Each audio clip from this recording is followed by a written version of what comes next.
সমুদ্রের এক একটা রূপ এক এক রকম সুন্দর। আমি এই জন্য বরাবরই বলি যে সমুদ্র বহুরূপী। এই পাশটা একটু দেখেন, আপনারাই বুঝতে পারবেন। দেখেন আমাদের জাহাজটা মনে হচ্ছে আস্তে আস্তে মেঘের দিকে এগিয়ে যাচ্ছে এবং সামনে কি ভয়ঙ্কর কালো মেঘ। দেখেন মেঘের রাজ্যে মনে হচ্ছে আমাদের শিপটা আস্তে আস্তে সেখানে চলে যাচ্ছে।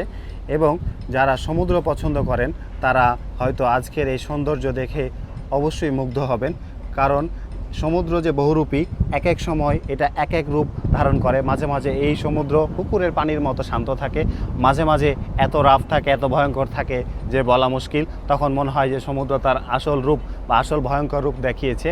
তো এই সমুদ্রের যে মাঝে মাঝে দেখেন এই পাশটা দেখেন কি সুন্দর, একদম ক্লিয়ার আকাশ এবং নীল সমুদ্র। বাট এই পাশটা দেখেন একদম মনে হচ্ছে আমরা মেঘের মধ্যে, মেঘের রাজ্যে এগিয়ে যাচ্ছি। আজকের এই দৃশ্যটা কার কার ভালো লাগলো অবশ্যই আপনারা কমেন্ট বক্সে জানাবেন।